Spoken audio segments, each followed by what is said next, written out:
नमस्कार साथियों, BA third year समाजशास्त्र के पेपर सेकंड के इस यूनिट 2 कार्ल मार्क्स के समाजशास्त्री चिंतन के बारे में हम जब पढ़ रहे थे, उस क्रम में आज हम कार्ल मार्क्स द्वारा दिए गए अलगाव की समाजशास्त्री व्याख्या के बारे में पढ़ेंगे।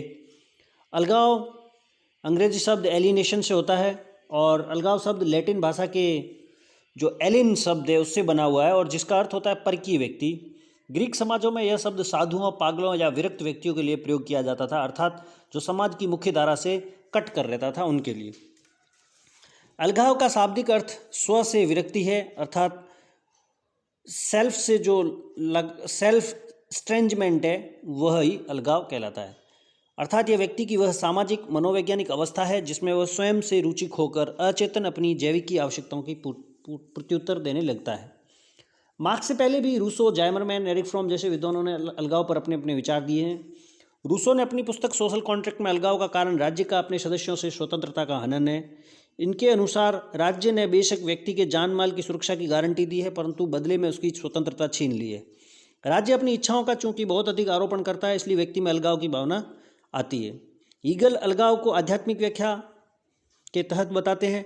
उनके अनुसार ईश्वर सत्य है तथा व्यक्ति से यही अपेक्षा है कि वह ईश्वरीय कार्यों के प्रति अपने आप को संलिप्त करे।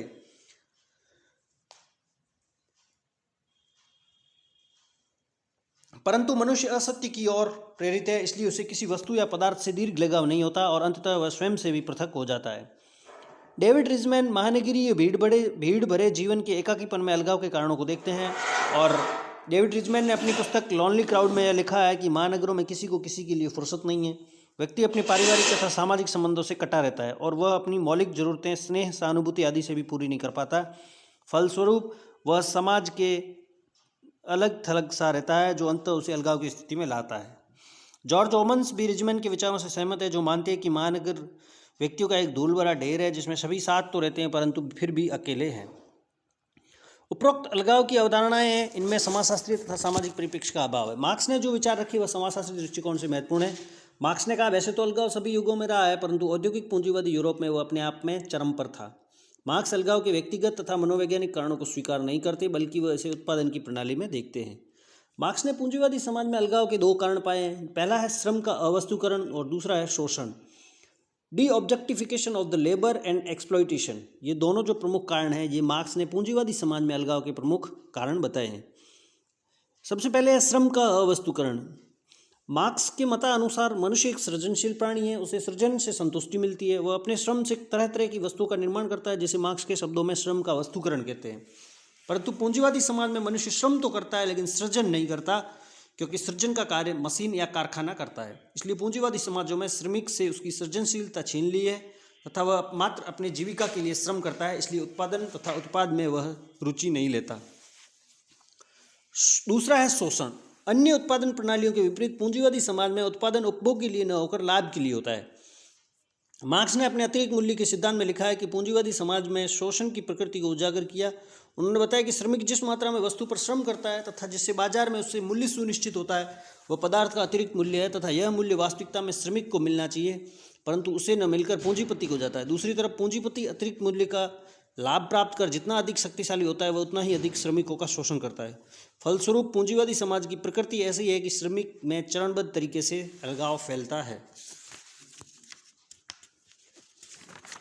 अब मार्क्स ने अलगाव के जो 4 चरण बताए हैं, उनके तहत सबसे पहली है उत्पादन की प्रक्रिया से अलगाव, alienation from the process of production, श्रम के अवस्तुकरण के कारण होता है ये। दूसरा है उत्पाद से लगाव, एलिनेशन फ्रॉम द प्रोडक्ट, जो शोषण के कारण होता है। तीसरा है सहकर्मियों से अलगाव, एलिनेशन फ्रॉम द कोलिग्स, यह है प्रतिस्पर्धा के कारण।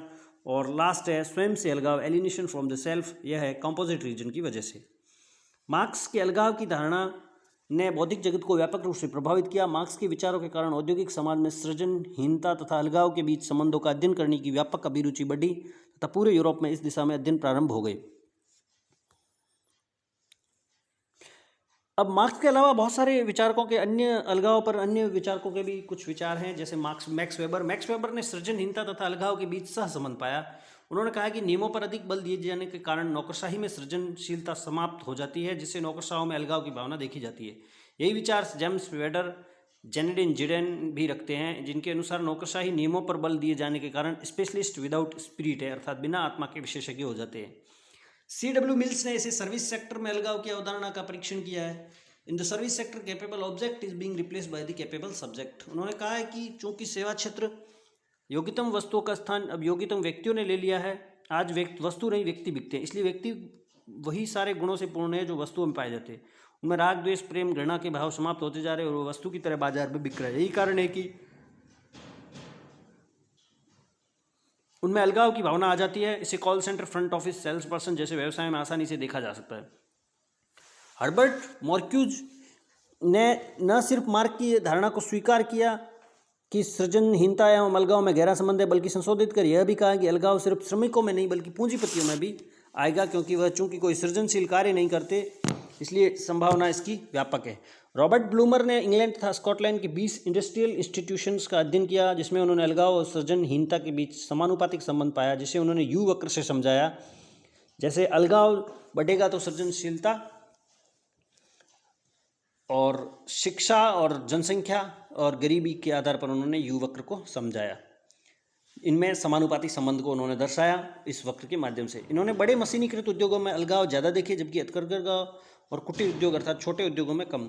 अरमेती बोस ने गुड़गांव और नोएडा के कॉल सेंटरों का अध्ययन किया तथा देखा कि उत्तम काम की दशाएं तथा वेतन होने के बावजूद कार्य का स्वरूप सृजनहीन होने के कारण इनमें अलगाव काफ़ी देखा जाता है।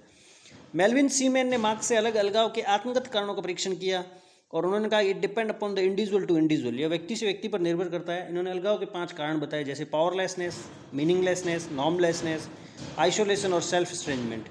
एरिक फ्रॉम अलगाव का संबंध प्रकृति से जोड़कर देखते हैं। ये मानते हैं कि मनुष्य अपने कृत्यों एवं गतिविधियों से प्रकृति के समक्ष नग्न है, जिससे उसे अलगाव की भावना आती है।